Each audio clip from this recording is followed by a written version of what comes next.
Assalamualaikum warahmatullahi wabarakatuh. Jumpa lagi dengan aku, dengan Ibu Emma di PT Anamero Travelindo Babat Lamongan, Jawa Timur, penyelenggara haji plus dan umroh. Umroh bersama kami, berangkatnya dijamin 100%. Oke, di sini aku mau membahas tentang perilaku buruk ya yang bisa mendatangkan kemiskinan. Dan sebelum saya lanjutkan, silahkan subscribe terlebih dahulu.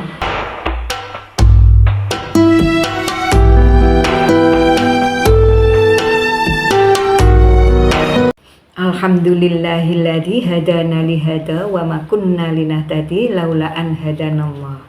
Segala puji bagi Allah yang telah menunjuki kami kepada surga ini, dan sekali-kali kami tidak akan mendapatkan petunjuk kalau Allah tidak memberikan petunjuk kepada kami. Syukur alhamdulillah kita panjatkan kepada Allah Subhanahu wa taala yang telah memberikan kenikmatan hidup kepada kita semuanya sehingga kita dapat dipertemukan kembali walaupun lewat online.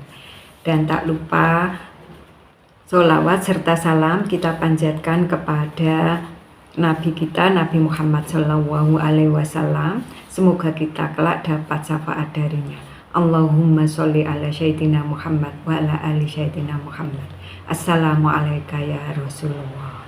Saudaraku semuanya yang dirahmati oleh Allah Subhanahu wa taala, Rasulullah SAW pernah bersabda dalam sebuah hadis ya yang diriwayatkan oleh Imam Abu Naim yang berbunyi, kemiskinan itu dekat kepada kekufuran. Kita dapat menyaksikan banyak di antara orang fakir dan miskin karena keterbatasannya menyebabkan mereka tidak dapat mengenal Allah dan Rasul-Nya. Setiap manusia yang hidup di dunia ini mempunyai rezeki yang telah ditentukan sesuai dengan kadar dan ikhtiar masing-masing ya. Rezeki sendiri ada yang bersifat lahir seperti uang, harta, jabatan dan sebagainya. Ada pula yang rezeki itu bersifat batin ya, seperti ketenangan, kedamaian, kesehatan, keberuntungan dan sebagainya.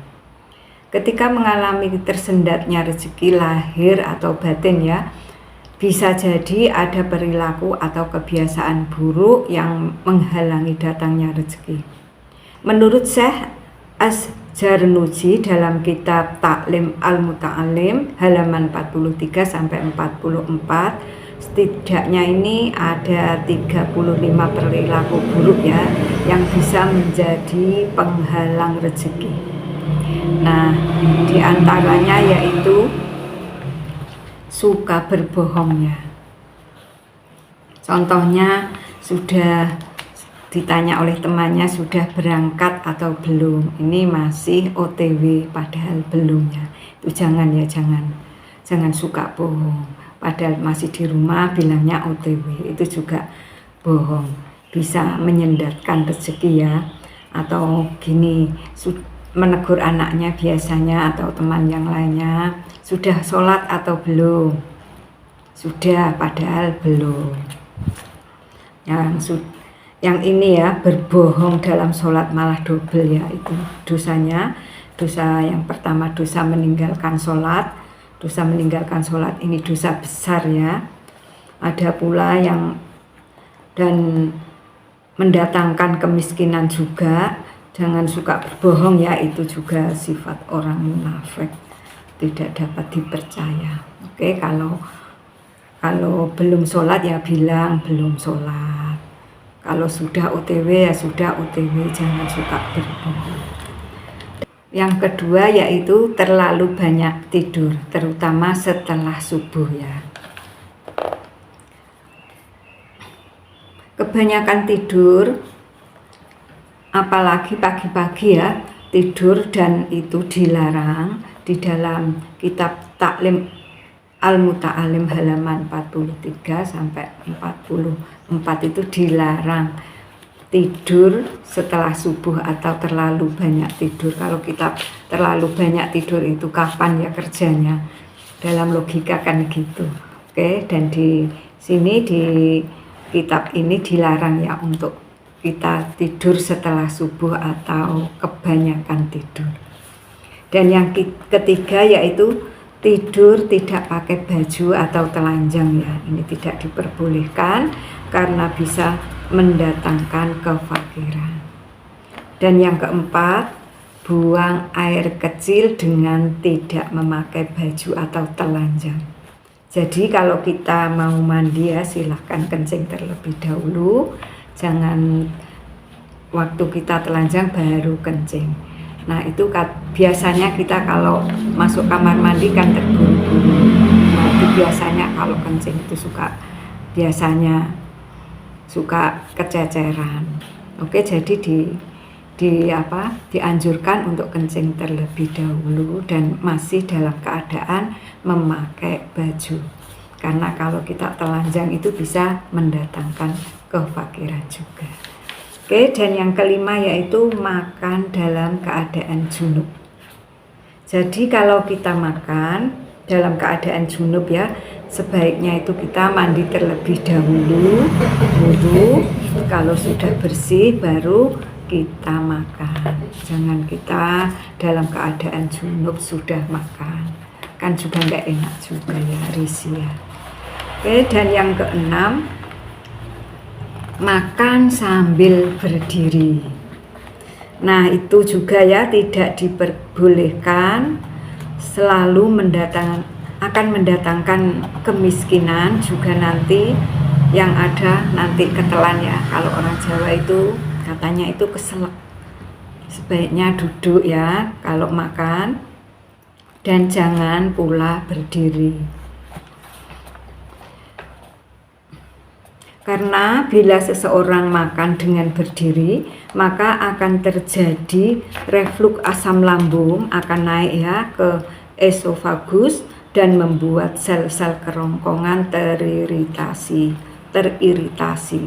karena asam lambung yang sangat asam. Jadi jangan makan berdiri ya, dan juga jangan makan dengan tangan kiri. Karena setan itu makan dan minum dengan tangan kirinya. Rasulullah Shallallahu Alaihi Wasallam bersabda, apabila salah seorang dari kalian makan, makanlah dengan tangan kanan. Makanlah dengan tangan kanan, karena sesungguhnya setan makan dan minum dengan tangan kiri. Hadits Muslim. Yang ketujuh ya sekarang, mengabaikan makanan yang terjatuh di meja makan. Kalau makan itu ya yang hati-hati, jangan terburu-buru, jangan sampai tercecer di meja ya. Karena kalau tidak kita ambil itu nanti bisa mendatangkan kefakiran. Jadi harus kita ambil dan kita makan. Tapi kan itu kurang higienis. Jadi lebih baiknya itu kita harus berhati-hati saja agar jangan sampai terjatuh-jatuh makanan kita. Nanti kita akan takut ya, nanti kalau kotor nanti kena sakit. Jadi kalau itu tidak diperbolehkan ya dalam kitab taklim ta'alim. Jadi kita lebih baiknya itu berhati-hati, jangan sampai ada yang tercecer-cecer. Oke, membawa kefakiran di nomor 8 yaitu membakar bawang merah atau bawang putih. Jadi kalau mau masak itu nggak usah dibakar ya, itu untuk bawang merah atau bawang putihnya, karena nanti bisa mendatangkan kefakiran menurut di kitab taklim al-muta'alim. Oke, dan yang ke-9, menyapu rumah dengan kain. Jadi kita tidak diperbolehkan ya menyapu rumah dengan kain, atau mungkin ada sapu yang terbuat dari kain. Nah itu nggak usah kita pilih ya, karena ada itu ya koset juga terbuat dari kain juga ada. Kalau koset insya Allah boleh ya, tapi kalau sapu itu tidak boleh untuk membersihkan rumah yang terbuat dari kain. Sebaiknya kita memilih saja itu sapu yang terbuat dari serabut saja, atau dari itu apa itu ya yang hitam, itu dari serabut hitam. Oke, jadi jangan pilih yang kain, atau jangan membersihkan rumah kita menyapu dengan kain, tidak diperbolehkan. Oke, Dan yang ke-10 ini tidak boleh ya, juga bisa mendatangkan kefakiran juga, yaitu menyapu rumah di malam hari. Nah, kalau sudah malam hari jangan menyapu ya. Kalau nyapu bersih-bersih itu sebaiknya di pagi hari atau di sore hari. Jangan malam-malam nyapu rumah. Kalau gimana kalau seandainya ada hajatan di malam hari, kan biasanya dikasih makan atau berantakan. Tapi itu kan tidak sering-sering ya, mungkin sebulan sekali ya enggak apalah. Karena hukumnya juga tidak dosa, tapi bisa mendatangkan kefakiran. Bersih lagi ya, yaitu yang ke-11 ya, menyapu sampah tidak langsung dibuang. Nah, kalau kita nyapu itu sebaiknya itu sampahnya itu langsung dibuang ya, jangan berantakan. Pekpok ya kata orang Jawa, kalau nggak langsung dibuang. Yang sebelah bersih, yang sebelahnya kotor. Kan tidak higienis juga. Jadi sebaiknya langsung dibuang, juga baunya kalau ada yang bau itu tidak kemana-mana. Oke, untuk menjaga kebersihan kan juga sebagian daripada imannya. An-nadhofatu minal iman. Oke, ini yang ke-12, bisa mendatangkan kefakiran juga ya. Berjalan mendahului orang yang lebih tua tanpa permisi. Jadi tidak sopan ya kalau kita berjalan mendahului orang yang lebih tua dan tidak permisi pula. Nah, itu tidak sopan. Jadi ini juga bisa mendatangkan kefakiran. Jadi kalau kita jalan itu permisi dulu ya. Kalau orang Jawa kan amit-amit gitu. Pokoknya itu permisi dahulu biar juga tidak fakir, juga sopan juga. Karena kita kan lebih muda. Oke, yang ke-13, memanggil orang tua dengan namanya. Ini juga tidak sopan, mendatangkan kefakiran. Memanggil dengan namanya, misalkan Pak D atau Bu D dipanggil namanya, kan nggak bagus juga nggak enak didengar oleh telinga, tidak sopan ya. Jadi ini harus hati-hati, tata kromonya harus dipakai. Oke, dan untuk yang ke-14, menyela-nyela gigi dengan kayu kasar. Nah, ini kalau kita punya tusuk gigi yang tidak runcing ya, biasanya itu masih ada paling ya 1-2 tidak runcing, kasar gitu ya, itu jangan dipakai. Nah, ini katanya di kitab Taklim Muta'alim, Al-Muta'alim, bisa mendatangkan kefakiran. Kalau secara logika itu kalau tusuk gigi dipakai kan nanti bisa melukai ini ya mulut kita. Jadi tidak usah, kan tidak mungkin ya kita memakai itu. Jadi tidak usah dipakai. Yang ke-15, membasuh tangan dengan debu atau tanah. Nah, kalau kita mau membasuh tangan ya dengan air itu dengan sabun saja ya, jangan dengan debu. Nanti itu kasar ya, bisa melukai kulit kita. Nah, dan untuk yang ke-16, duduk di tangga juga tidak boleh, teman-temanku semuanya ya. Kalau kita duduk jangan di tangga, itu tidak diperbolehkan karena bisa mendatangkan kefakiran. Dan yang ke-17, bersandar pada salah satu tiang pintu. Kalau orang Jawa itu namanya itu kusen-kusen itu, kusen-kusennya pintu itu. Nah, kita tidak boleh ya bersandar di situ. Kalau menurut logika juga itu menghalang-halangi orang lewat juga ya. Memang tidak berdosa, tapi bisa mendatangkan kefakiran. Jadi kalau mau duduk atau bersandar itu jangan di pintu ya, biasanya kan bersandar di itu di tiangnya itu, jadi tidak diperbolehkan. 18. Berwudu di tempat peristirahatan juga tidak diperbolehkan. Dan yang ke-19 atau 20 tadi ya, mengeringkan wajah dengan baju. Jadi kalau kita habis wudu atau habis cuci muka ya, tidak boleh ya kita keringkan dengan baju. Misalkan habis wudhu langsung gini, tidak boleh ya, atau dengan tangan gini juga tidak diperbolehkan. Sebaiknya kalau membersihkan, mengeringkan dengan handuk saja ya, atau dengan tisu. Oke, yang ke-21, membiarkan sarang laba-laba dalam rumah. Nah, kalau rumah kita banyak sarang laba-labanya, itu sebaiknya segera dibersihkan ya.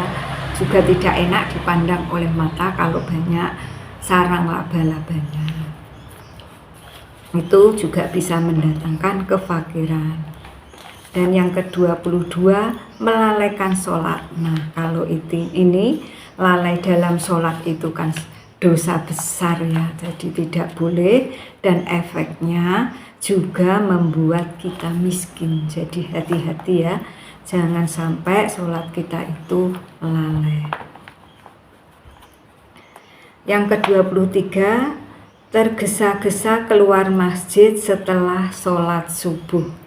Jangan tergesa-gesa ya kalau habis sholat subuh, karena di waktu itu ada fadilah yang sangat bagus ya untuk kehidupan kita di dunia maupun di akhirat. Alangkah baiknya ya kita duduk terlebih dahulu sambil zikir atau sholawat, dan sambil menunggu waktu sholat suruk 2 rakaat.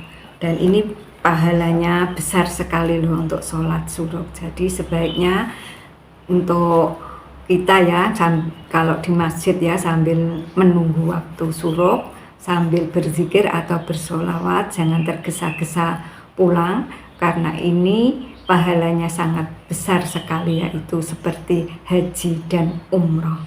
Nah, kalau kita sia-siakan kan gak enak dan rugi ya. Oke, dan untuk menunggu setelah sholat subuh ya, kita berdoa itu di situ juga fadilahnya sangat banyak sekali untuk berdoa di waktu setelah subuh.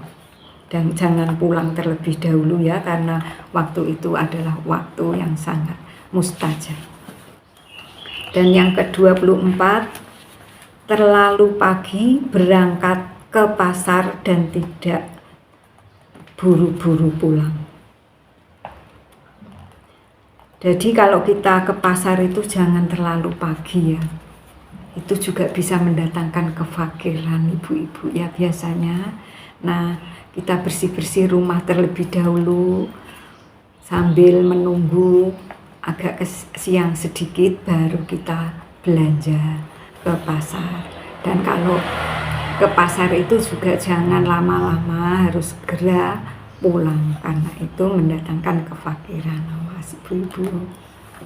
Oke, yang ke-25, mendoakan buruk pada anak. Nah, ini tidak diperbolehkan ya, mendoakan anak sendiri dengan cara yang buruk, tidak boleh.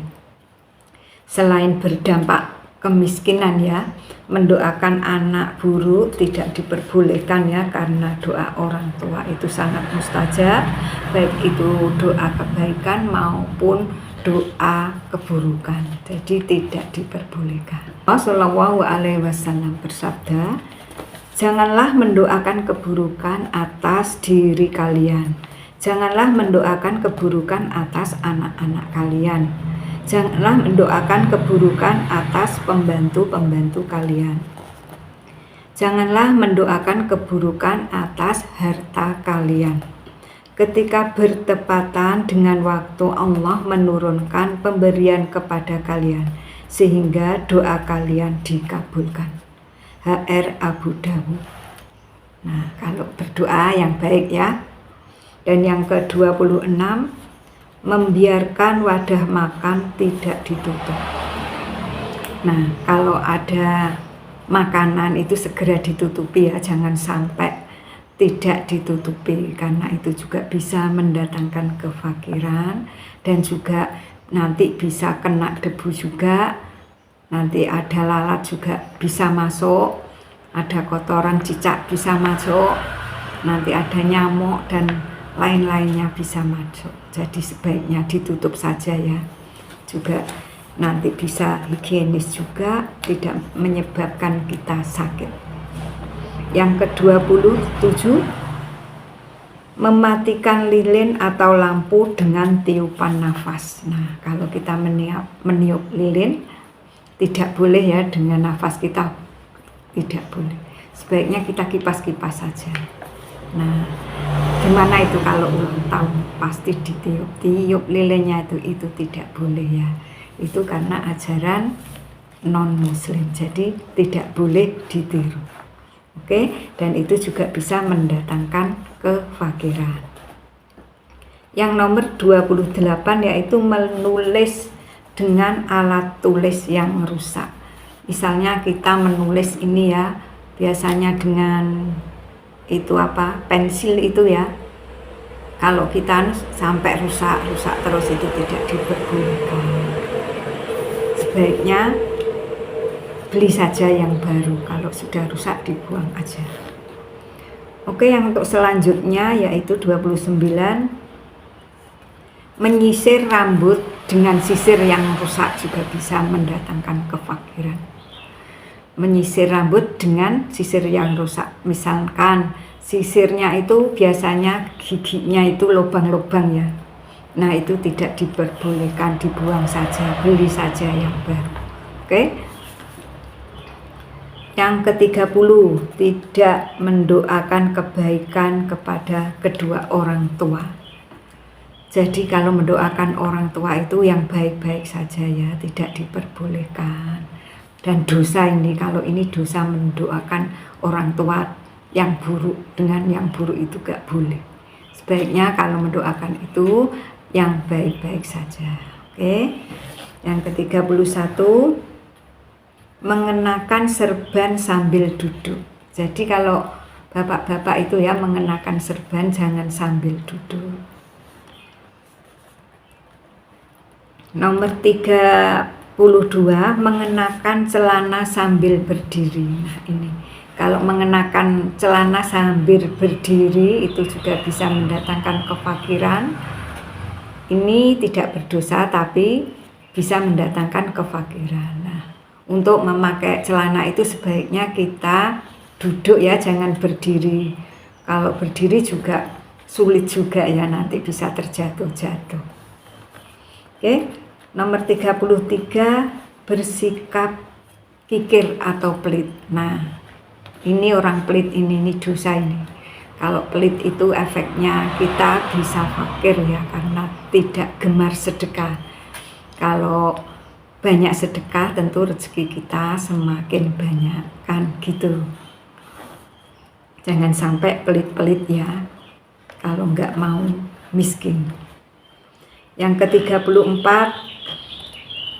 cepat bosan, berlebihan, bermalas-malasan, dan bersikap kelelep dalam mengerjakan sesuatu. Jadi kita juga jangan tergesa-gesa, juga tidak boleh, terlalu lelet juga tidak boleh. Kalau tergesa-gesa itu kan pekerjaannya setan ya, selalu tergesa-gesa. Tetapi kalau lelet juga tidak boleh. Pokoknya segera dikerjakan dengan santai-santai, tapi pasti. Jangan bermalas-malasan, jangan cepat bosan. Jadi harus kita kerjakan terlebih dahulu, santai-santai tapi pasti. Oke, nah itulah ya beberapa hal yang sebagai penghambat rezeki yang semoga bermanfaat. Wallahu a'lam. Jangan sampai kita lakukan ya kalau ingin kaya dan tidak miskin, karena kefakiran itu bisa mendatangkan kekafiran. Wallahu a'lam bishawab. Kurang lebihnya saya mohon maaf yang sebesar-besarnya. Allahumma inni as'aluka ilman nafi'ah wa rizqan thayyiban wa amalan mutaqabbalan. Astaghfirullahaladzim, astaghfirullahaladzim, astaghfirullahaladzim. Subhanakallahumma wa bihamdika asyhadu an la ilaha illa anta astaghfiruka wa atubu ilaik. Assalamualaikum warahmatullahi wabarakatuh. Ini ada pengumuman sedikit ya untuk pemirsa semuanya. Ini di PT Anamiroh Travelindo Babat Lamongan Jawa Timur ada umroh murah ya, umroh 16 hari untuk keberangkatannya, yaitu di tanggal 23 November 2024. Dan untuk hotelnya, hotel di Mekah ada di Jauharot Al-Bait Taraf ya, selama 5 hari. Dan untuk hotel di Madinah ada di Raubat Sofa Taraf ya, 9 hari. Jadi ini umrohnya arba'in ya. Dan untuk harganya murah sekali, cuma 29 jutaan ya. Oke, untuk Bapak Ibu yang menginginkan umroh bersama kami di PT Anamiroh Travelindo Babat Lamongan Jawa Timur, segera hubungi nomor di atas. Oke, terima kasih telah menemani. Assalamualaikum warahmatullahi wabarakatuh.